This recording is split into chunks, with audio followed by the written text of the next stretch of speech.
Okay बेटा, अब हम हमारी क्लास स्टार्ट कर रहे हैं। हम देख रहे हैं हमारे केमिस्ट्री का चैप्टर 4 जो है चेंजेस अराउंड अस, उसके कुछ एमसीक्यूज क्वेश्चंस। हम इसमें बहुत सारे क्वेश्चन जो हैं वो देख चुके हैं, तो हम आज आगे कंटिन्यू करते हैं और हम कंटिन्यू करते हैं हमारे 5th क्वेश्चन से, क्योंकि ये सारे क्वेश्चंस हम देख चुके हैं। वैसे हमने 5th भी 5th 6th 7th 8th भी देख लिया था, लेकिन आप लोगों ने मुझसे बोला है कि मैम 5th से फिर से बता दीजिए, तो हम 5th से स्टार्टिंग करते हैं।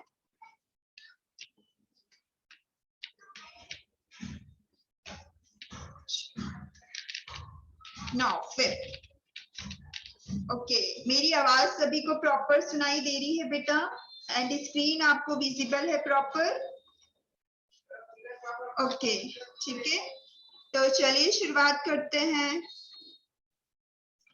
देखिए बेटा, यहाँ पे आपको पूछा गया है, जैसा कि आपने चैप्टर्स में सारी चीजें पढ़ी हुई हैं, तो मुझे नहीं लगता है कि आपको ये सब सॉल्व करने में दिक्कत होगी, है ना? आपके आंसर सब पता होंगे।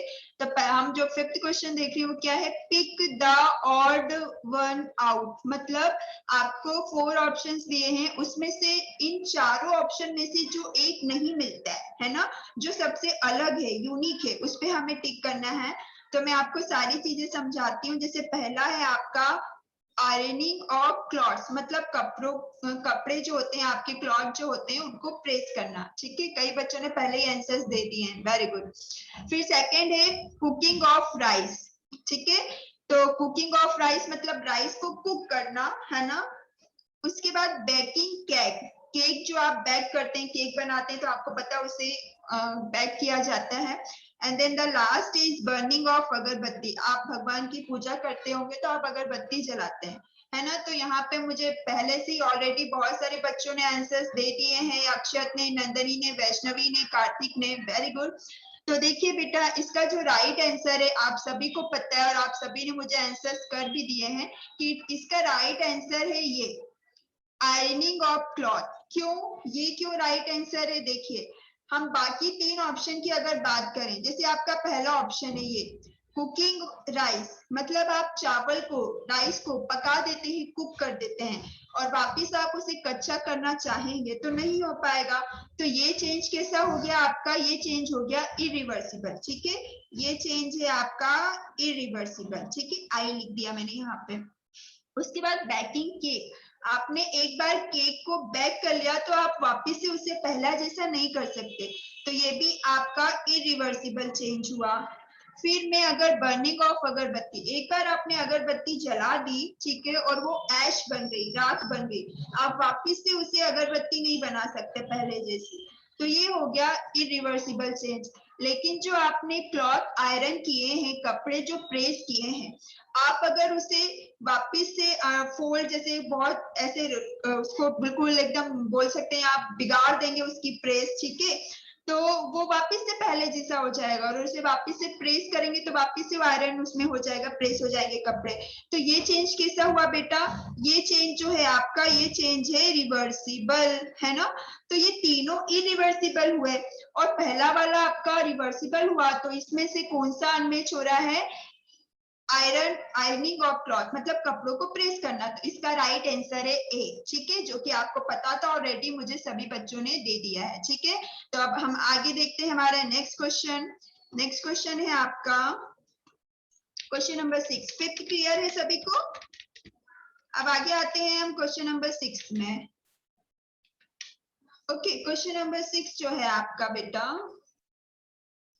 वो है, आपसे बोला गया है, और जब मैं आपसे आंसर्स बोलूं जब दिया करिए, पहले ही आप मत दिया करिए। देखिए क्या है, which of the following statement is incorrect. यहाँ पे हमें 4 स्टेटमेंट दी है, उन 4 स्टेटमेंट में कौन सी स्टेटमेंट जो है वो करेक्ट है? ठीक है, सही स्टेटमेंट बताना है जो कि करेक्ट है।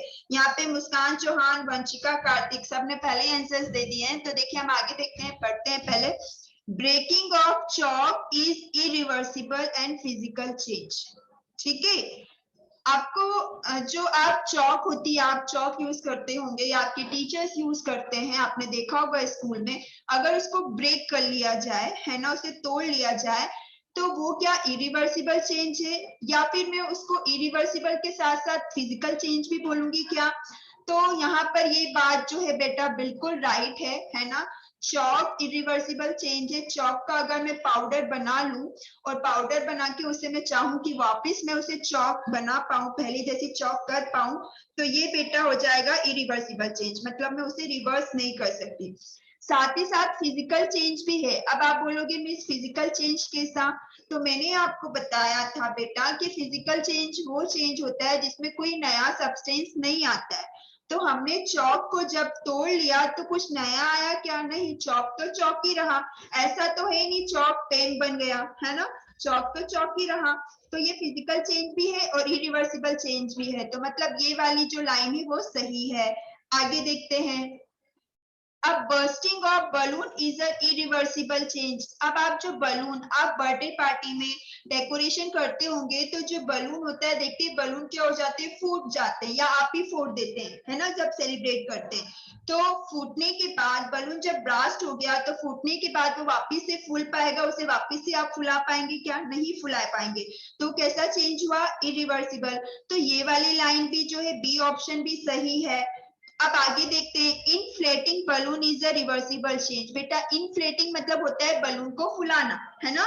तो बलून को आपने फुला लिया और उससे उसकी हवा निकाल दी तो वापस जो पहले जैसा हो जाएगा। तो वो कैसा चेंज हुआ? रिवर्सिबल चेंज हुआ। तो हम देख रहे हैं यहाँ पर तीनों लाइंस तो सही है। अब यश कुशवाहा बोल रहे हैं मिस सी। तो बेटा उन्होंने हमसे पूछा है कि सारी स्टेटमेंट आपको बताना है कि कौन सी स्टेटमेंट सही है। तो बेटा तीनों स्टेटमेंट तो सही है, तो हम लगाएंगे कैसे? तीनों पे तो लगाएंगे नहीं, हमें एक ही ऑप्शन चुनना है। तो लास्ट में जो आपका ऑप्शन दिया है all of the above, all of the above मतलब ऊपर दिए हुए सारे, है ना, ऊपर दिए सारे आंसर सही है। तो इसका राइट आंसर है बेटा डी। तो अगर आपसे बोला जाए कि इस आंसर का राइट ऑप्शन क्या है तो आप लगाएंगे डी। अगर आपने सिर्फ ए में लगा दिया तो आपका आंसर रॉन्ग हो जाएगा। अगर आपने सिर्फ बी में लगा दिया तो आपका आंसर रॉन्ग हो जाएगा। अगर आपने सिर्फ सी में लगा दिया तो आपका आंसर रॉन्ग हो जाएगा। अगर आपने तीनों में लगा दिए तो भी आपका आंसर रॉन्ग हो जाएगा। आपको किस पे लगाना है? आपको लगाना है सिर्फ डी पर, ठीक है। डी में लिखा हुआ है कि तीनों ऊपर जो दिए हैं वो सारे करेक्ट हैं। ओके बेटा, तो यहाँ पर ये मिस्टेक्स नहीं करिएगा। चलिए आगे बढ़ते हैं हम। इतना क्लियर है आप सभी को? ठीक है। अब हम आते हैं क्वेश्चन नंबर 7 पे।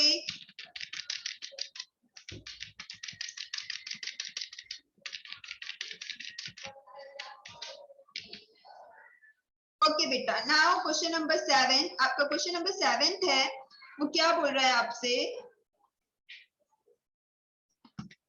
ओके, क्वेश्चन नंबर 7 में आपसे बोला गया है कि original substance can not be obtained. जो ओरिजिनल सब्सटेंस होता है, ओरिजिनल सब्सटेंस मतलब जो चेंज होने के पहले जो चीज रहती है, जो सब्सटेंस रहता है, वो ऑब्टेन नहीं होगा after which of the following change. किस चेंज के बाद?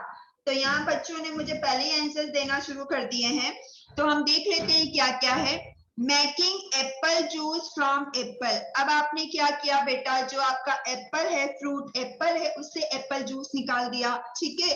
तो ये कैसा चेंज हुआ आपका? ये चेंज हुआ इरिवर्सिबल, मतलब आप इसको पहले जैसा नहीं कर पाओगे। Evaporation of water into vapour. अब आपने क्या किया? वाटर को इवोपरेट कर दिया और उसे वेपर बना दिया, है ना। तो ये रिवर्सिबल चेंज है क्योंकि मैं वेपर को वापस वाटर बना सकती हूँ कंडेंसेशन से, ठीक है। फिर थर्ड है फ्रीजिंग ऑफ वाटर। आपने क्या किया? वाटर को फ्रीज में रख दिया, जमा दिया, फ्रीज कर दिया, और मैं उसे बाहर निकालूंगी तो मेल्ट हो जाएगा, और अगर मैं वापिस उसे फ्रीज में रख दूंगी तो वापिस से फ्रीजिंग हो जाएगा, है ना, फ्रीज हो जाएगा। तो ये हो गया आपका रिवर्सिबल चेंज। स्ट्रेचिंग और रबर बैंड। रबर बैंड बहुत सारी गर्ल्स यूज करती हैं, बॉयज ने भी बहुत सारा खिलौना बना के उससे खेला है। तो आप रबर बैंड को बेटा जब खींचते हैं, स्ट्रेच करते हैं, तो वो बड़ा हो जाता है साइज में, लेकिन जब आप उसको छोड़ देते हैं तो वापस से वो छोटा हो जाता है। तो ये कैसा चेंज है? ये है रिवर्सिबल। अब कई बच्चे मुझे रॉन्ग आंसर दे रहे हैं। कशिश पवार, बेटा डी कैसे होगा? हमसे पूछा है कि पहले जैसा सब्सटेंस नहीं आ पाए। हमसे क्या पूछा है? कि पहले जैसा वो नहीं हो पाए। वेपर वाटर बन सकता है, पहले जैसा हो गया, वाटर जो है वापस से फ्रीज हो सकता है, पहले जैसा हो गया। रबर बैंड का साइज वापस से पहले जैसा हो सकता है, लेकिन मैंने अगर एक बार एप्पल का जूस निकाल लिया तो मैं वापस से उसे एप्पल नहीं बना पाऊंगी। तो ये है इसका राइट आंसर बेटा ए है कि वो अपनी ओरिजिनल सब्सटेंस पे नहीं आएगा। एप्पल का एप्पल जूस निकल गया तो वापस से मैं उसे एप्पल नहीं बना पाऊंगी। तो इसका राइट आंसर ए है। ठीक है कशिश पवार, डी नहीं है बेटा, है ना। डी तो वो पहले जैसा हो रहा है, हमसे पूछा जा रहा है कि वो पहले जैसा आप उसका ओरिजिनल सब्सटेंस नहीं ऑब्टेन कर सकते, आप उसे पहले जैसा नहीं कर सकते। तो किसे आप पहले जैसा नहीं कर पाओगी? तो आप एप्पल जूस निकाल लिया है एप्पल से, तो आप उसे पहला जैसा नहीं कर पाओगे। तो इसका आंसर ए है। सभी को क्लियर है बेटा? आगे कंटिन्यू करें, ठीक है। चलिए आगे हम देखते हैं हमारा क्वेश्चन नंबर 8। तो आते हैं हम 8 पे। ओके नाउ 8 क्वेश्चन आपसे बोला गया है, क्या बोला गया है कि which of the following is not an irreversible change. सब मिलते जुलते क्वेश्चन है। अब आपको बताना है कि कौन सा चेंज इरिवर्सिबल है। इरिवर्सिबल मतलब वो अपनी ओरिजिनल स्टेट पर नहीं आ सकता, है ना। तो अब हम यहाँ पे देखते हैं सबसे पहले फ्राइंग ऑफ पोटैटो चिप्स। आपकी जो पोटैटो चिप्स होती है, देखा होगा मम्मियां घर पे बनाती है, उसे तल लिया है ना, फ्राई कर लिया। उसके बाद तो ये पहले जैसा मैं उसे कर पाऊंगी क्या बेटा? नहीं कर पाऊंगी। तो ये तो इरिवर्सिबल है। अब यहाँ पे आप ध्यान रखना, आपसे नॉट पूछा गया है ना। आपसे नॉट पूछा गया है तो आपको बताना है जो नहीं है वो बताना है ना। कई बच्चे क्या करेंगे, जो होगा उस पर लगा देंगे, तो ऐसा नहीं है, जो नहीं है उस पर बताना है। तो आपने एक बार पोटैटो चिप्स को फ्राई कर लिया तो आप उसे पहले जैसा नहीं कर सकते। कार्तिक त्रिवेदी ए आंसर कैसे होगा? हाँ हमसे नहीं पूछा है। फिर वॉल्केनिक इरप्शन, ठीक है। आपने वॉल्केनिक इरप्शन देखा होगा, जब वो लावा फूटता है ना, कैसे होता है, ऐसा यूं करके होता है, ऐसा कुछ, ठीक है। और उसमें से लावा निकलता है, यहाँ से ऐसे ऐसे करके लावा जो है वो मेल्ट होके ऐसे निकलता है, ठीक है। तो ज्वालामुखी जिसे बोलते हैं, है ना, ठीक है। सुना है, अभी आप पढ़ेंगे भी आगे जब बड़ी क्लासेस में जाएंगे। तो बेटा ये जो वॉल्केनिक इरप्शन है, एक बार ये निकल गया है ना, वापिस इसमें नहीं जाएगा, है ना। तो ये सेकंड वाला ऑप्शन भी क्या है, इरिवर्सिबल है, ठीक है। उसके बाद मैं थर्ड की बात करूं, ड्राइंग ऑफ वेट क्लॉथ, मतलब आपके कपड़े जो है वो गीले हैं, आपने उन्हें क्या किया, सुखा लिया, ठीक है। और मैं चाहती हूँ कि वापिस वो पहले जैसे हो जाए, तो पानी में डाल दीजिए, गीले हो जाएंगे, ठीक है। तो ये कैसा चेंज हुआ आपका, रिवर्सिबल।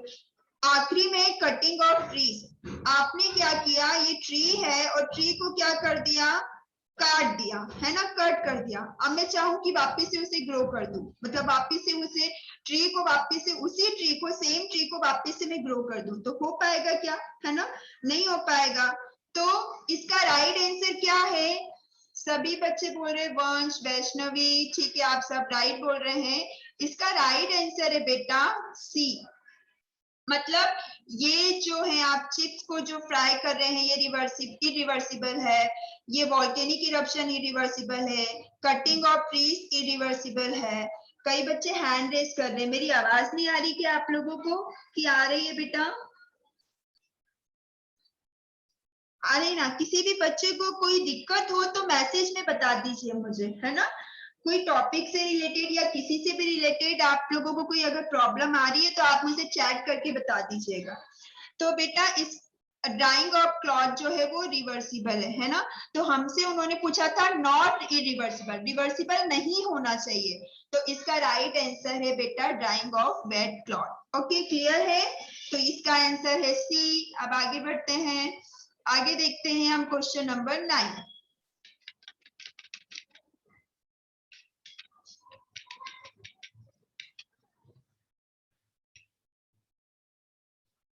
क्वेश्चन नंबर 9 देखते हैं। क्वेश्चन नंबर 9 में हमसे बोला गया है which of the following is an example of periodic change। अब बेटा ये तो आपने चैप्टर में देखा नहीं था कि पीरियोडिक चेंज मतलब क्या। तो पीरियोडिक चेंज मतलब होता है जिसका एक टाइम इंटरवल हो, है ना। जैसे दिन होती है, दिन होता है, तो आपको पता है कि इतने टाइम के बाद दिन होगा और इतने टाइम के बाद रात होगी। ऐसा तो नहीं होता है कि 4 दिन डे होता है फिर कभी भी नाइट होगी अपनी मन मर्जी से, है ना। तो एक पीरियोडिक टाइम होता है, ठीक है। तो एक इंटरवल होता है, तो वो हमें बताना है कि कौन सा एग्जाम्पल है। Which of the following is an example of periodic change. Periodic change मतलब जो टाइम टू टाइम होती है, ठीक है। तो जैसे हम बात करते हैं डे एंड नाइट का, तो दिन और सुबह अपने समय से ही आते हैं। ऐसा तो है नहीं कि 4 दिन बाद आ गया या 5 दिन बाद रात आई और पहले डे ही रहे 4 दिन, फिर एक दिन नाइट आ गई, फिर डे फिर नाइट आ गई, सब मन मर्जी का। ऐसा तो है नहीं, सब टाइम टू टाइम होता है। तो ये तो पीरियोडिक चेंज है, ठीक है। उसके बाद हार्ट बीट। आपकी जो हार्ट बीट है बेटा वो भी ना एक रेगुलर इंटरवल में ही हार्ट बीट आपकी जो है वो होती है, ठीक है। जो आपकी आप टच करते तो आपको धक धक धक धक जैसी आवाज आती है ना, हार्ट बीट आपकी होती रहती है, ठीक है। तो वो भी एक टाइम इंटरवल, एक पीरियोडिक चेंज ही है। तो ये भी पीरियोडिक चेंज है। ऐसा तो नहीं है कि हार्ट बीट 5 मिनट आपकी हार्ट बीट हुई और उसके बाद ना वाइब्रेट हुई, उसके बाद रुक गई। अगर ऐसी रुकी तो हम ही रुक जाएंगे बेटा, हमारी लाइफ ही रुक जाएगी, ठीक है। तो ये पीरियोडिक चेंज है। अर्थक्वेक जो भूकंप है ना, अर्थक्वेक जो भूकंप है, भूकंप तो कभी भी आ जाता है। भूकंप का कोई टाइम फिक्स रहता है क्या कि इसी टाइम पे आएगा कि हाँ 30 दिन बाद भूकंप आने वाला है, ऐसा कुछ है क्या? नहीं नहीं ना। तो जो अर्थक्वेक है वो तो कभी भी आ जाता है, इसका कोई टाइम फिक्स नहीं होता है ना। तो इसके राइट आंसर तो ए और बी दोनों हुए। तो हमें ऑप्शन में दिया है बोथ ए एंड बी। तो इसका जो राइट आंसर आप लगाओगे बेटा वो लगाओगे डी, ठीक है। तो क्वेश्चन नंबर 9 का जो राइट आंसर है वो है डी, ठीक है। सबको क्लियर है ना। तो आगे बढ़ते हैं। आगे अब हम देखते हैं हमारा क्वेश्चन नंबर 10। तो चलिए 10 देखते हैं।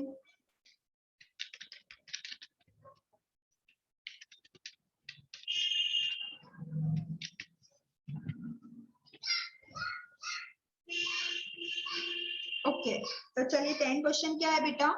10 क्वेश्चन में बोला गया है the ring present in the iron blade is made.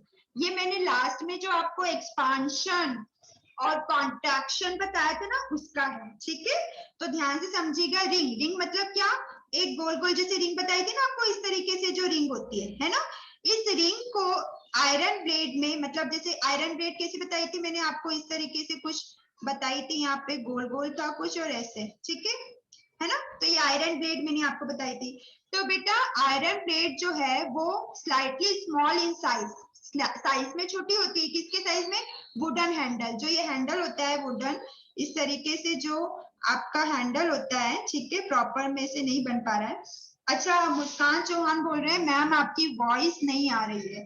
तो बेटा ये मेरी वॉइस के साथ दिक्कत सभी के साथ हो रही है कि सिर्फ मुस्कान को ही नहीं आ रही है? बाकी सबको मेरी वॉइस क्लियर है? हाँ तो बेटा बाकी सबको वॉइस क्लियर आ रही है। तो मुस्कान अगर आपको मेरी वॉइस अटक अटक के आ रही है तो बेटा ये आपके वहां से नेटवर्क इशू है, ठीक है। तो चलिए आगे हम हमारे इस पे क्वेश्चन पे आते हैं। तो बेटा जो ये आयरन ब्लेड होती है क्या होती है? स्मॉल होती है। किससे? वुडन हैंडल से। मैंने लास्ट में आपको टॉपिक बताया था एक्सपांशन से, ठीक है। वंशिका सियोटा हैंड रेज कर रहे हो बेटा, आप मैसेज करके मुझे बता दीजिए क्या दिक्कत है आपको। वंशिका सियोटा आप मुझे मैसेज करके बताइए क्या प्रॉब्लम है। तो आपको बताना है वुडन हैंडल तो वो क्या होता है ना। तो लास्ट में हमने टॉपिक पढ़ा था एक्सपांशन एंड कॉन्ट्रैक्शन, वही वाला है। तो वही हमसे पूछ रहे हैं। तो choose the most accurate reason for this. तो हमें उसका रीजन बताना है कि क्यों हम उसको उसका साइज स्मॉल रखते हैं वुडन हैंडल से। तो देखिए पहला ऑप्शन है ऑन हीटिंग रिंग, आप रिंग को एक्सपांड करते हैं और फिर उसे फिट कर देते हैं रिंग में, है ना, ये बोला गया है। फिर सेकेंड है ऑन हीटिंग रिंग कॉन्टैक्ट, आप पहले उसे ठंडा कर देते हैं बाद में उसे हैंडल में फिट करते हैं। फिर तीसरा है ऑन हीटिंग वुडन हैंडल, आपका जो लकड़ी का जो हैंडल है उसे आप क्या करते हो, पानी डाल देते हो, उसे ठंडा कर देते हैं। या फोर्थ है ऑन हीटिंग रिंग एक्सपांड, पहले आप रिंग को हीट करोगे, एक्सपांड करोगे, फिर उसे हैंडल में फिट करोगे, फिर उसे कूल करोगे उस रिंग को, तो वो कॉन्ट्रैक्ट होगा, फिर आप उसे स्लाइटली फिट कर देंगे। तो इसका आंसर मुझे आप सभी से चाहिए। तो जरा मुझे राइट आंसर बताइए। तो क्वेश्चन नंबर 10 का क्या राइट है? राखी ने आंसर दिया है सबसे पहले डी, कृष्णा डी, यश पारस सर ने आंसर दे दिया है। ओके, और भी आंसर दीजिए मुझे फास्ट। नंदनी ने, वंश ने, जयेश चौहान ने। जयेश चौहान का कहना है सी। तो बेटा जयेश, हम हैंडल में थोड़ी पानी डालते हैं, हम तो किसमें पानी डालते हैं? उसको एक्सपांड करने के बाद उसी आयरन, जो आयरन ब्लेड होती है उस पर डालते हैं। तो देखिए बेटा, जिन्हें नहीं पता कि इसका राइट आंसर क्या है तो मैं आपको बता दूं, इसका राइट आंसर है डी, है ना। अब डी क्यों है? तो देखिए, पहले उन्होंने बोला है कि रिंग को एक्सपांड करोगे और इजिली फिट कर दोगे, लेकिन जब तक उसे ठंडा नहीं करेंगे तो वो फिट नहीं होगी। तो ये वाला आंसर जो है हमारा प्रॉपर राइट नहीं है। सेकंड बोला गया है कि रिंग को पहले ठंडा कर दो और फिर फिट करो। तो भैया रिंग को पहले कैसे ठंडा कर देंगे? पहले तो एक्सपांशन होगा, तो ये भी गलत है। तीसरा बोला गया है कि हमें वुडन हैंडल है उसी को ही ठंडा कर दें, उसी पानी डाल दें, तो ये भी गलत है। राइट आंसर ये है कि पहले आप रिंग को हीट करोगे मतलब एक्सपांड करोगे, उसका साइज बढ़ जाएगा, फिर आप उसे हैंडल में फिट करेंगे, हैंडल में फिट करने के बाद उसे कॉन्ट्रैक्ट करेंगे, मतलब उसमें पानी डालेंगे, कूल करेंगे, और कूल करने के बाद उसका साइज जो है छोटा हो जाएगा, वो इजीली फिट हो जाएगा। ठीक है, तो इसका ऑप्शन आएगा बेटा डी। क्लियर है सभी को? अच्छा, इसमें दो क्वेश्चन और है, वो भी देखते हैं 11 और 12। तो इतना अगर क्लियर हो तो हम आगे बढ़ते हैं।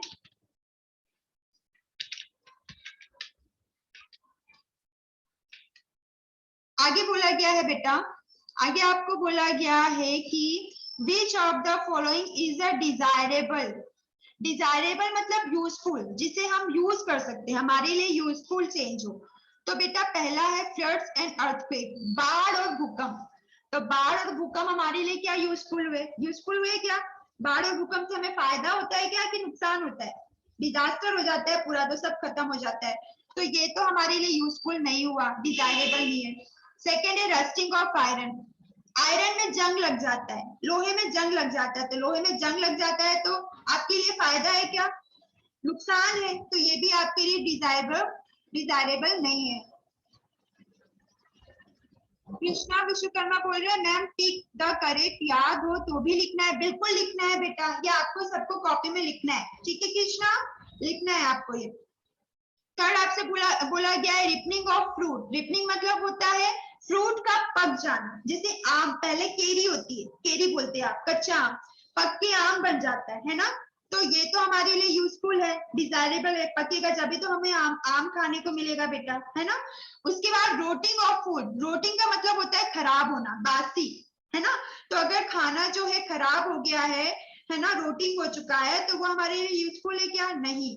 तो इसका राइट आंसर है बेटा सी, आम जो फ्रूट, आम यहाँ पे नहीं दिया हुआ है, मैंगो नहीं दिया गया, फ्रूट, सभी फ्रूट की बात कर रहे हैं। तो फ्रूट जब पक जाते हैं, ठीक है, राइप हो जाते हैं, तो वो हमारे लिए यूजफुल है। ठीक है, समझ में आया क्वेश्चन नंबर 11? ओके, नाउ हम 12 पे आते हैं। अब हमारा जो 12 है वो लास्ट है। तो 12 आपको दिया गया है, ओके, ये एक्सपांशन एंड कंट्रक्शन वाला क्वेश्चन आ गया बेटा, जो हमने लास्ट टॉपिक पढ़ा था। क्या है? व्हेन मेटल्स आर हीटेड, जब आप किसी मेटल को हीट करते हो तो वो क्या होगा? देख क्या होगा, यहाँ पे आपको बताना है, फिलिंग द ब्लैंक्स मतलब यहाँ पे चूज करके बताना है आपको। And when metals are cooled, और जब उसी मेटल्स को आप कूल करोगे तो क्या होगा? तो आपको बताना है एक्सपांड, एक्सपांड तो नहीं होगा। फिर कॉन्ट्रैक्ट एंड एक्सपांड, पहले कॉन्ट्रैक्ट होगा फिर एक्सपांड होगा, नहीं, ये भी रॉन्ग है। फिर रिमेन्स अनअफेक्टेड, मतलब उस पर कोई अफेक्ट ही नहीं होगा, ठीक है, तो ये भी गलत है। एंड द लास्ट है आपका एक्सपांड एंड कॉन्ट्रैक्ट। तो यहाँ पे बेटा आपका पहले तो हो जाएगा यहाँ पे एक्सपांड, जब आप उसे क्या करेंगे? हीट करेंगे, तो उसका साइज क्या होगा बेटा? बढ़ जाएगा। बढ़ जाना मतलब क्या? एक्सपांशन हो जाना, एक्सपांड हो जाना। तो यहाँ पे हो गया बेटा एक्सपांड, ठीक है। उसके बाद when metals are cooled they, यहाँ पे मुझसे पूछ रही है Rakhi Prajapat, ma'am tick the correct answer, fair copy में राइट करना है। हाँ राखी, बिल्कुल आपको फेयर कॉपी में लिखना है, सभी बच्चों को ये टिक the correct answer fair copy में लिखना है, ठीक है। अब आगे आते हैं, व्हेन मेटल्स आर कूल्ड, जब मेटल्स को कूल करेंगे तो वो वहां पे होगा बेटा कॉन्ट्रैक्ट्स, तो यहाँ पे क्या आ जाएगा कॉन्ट्रैक्ट्स, ठीक है। तो यहाँ पे आ जाएगा कॉन्ट्रैक्ट्स, तो इसका राइट आंसर है डी। ओके, क्लियर है सभी को। रुद्र प्रताप सिंह, आपका वीडियो ऑफ है बेटा, प्लीज ऑन योर वीडियो, अपना वीडियो ऑन करिए, नहीं मैं क्लास के बाहर कर दूंगी आपको। तो ये आज हमारे बेटा ये टिक द करेक्ट आंसर हम यही फिनिश करते हैं, है ना। ये टिक द करेक्ट आंसर बस इतने ही थे, और टिक द करेक्ट आंसर के साथ हमारा जो चैप्टर है वो भी क्या होता है, फिनिश होता है, ठीक है। और आज फिर हम, आज तो हमारा गया। यश कुशवाहा ने बोला है मैम आपने बोला था साइंस को 3 पार्ट में डिवाइड किया है, कौन सा चैप्टर कौन से पार्ट का है मैम, हम कंफ्यूज हो गए हैं। तो बेटा ये सब मैंने आपको बताया था, कौन सा चैप्टर कौन से पार्ट का है, ये सारी डिटेल्स मैंने आपको बताई थी, आप लोग क्यों कंफ्यूज हो जाते हैं। मैंने सारा लेक्चर्स बताया था, जब हमारा फर्स्ट लेक्चर था इंट्रोडक्शन का, उसी में मैंने आप सबको ये क्लियर किया था कि कौन सा चैप्टर किस कौन से सब्जेक्ट का है।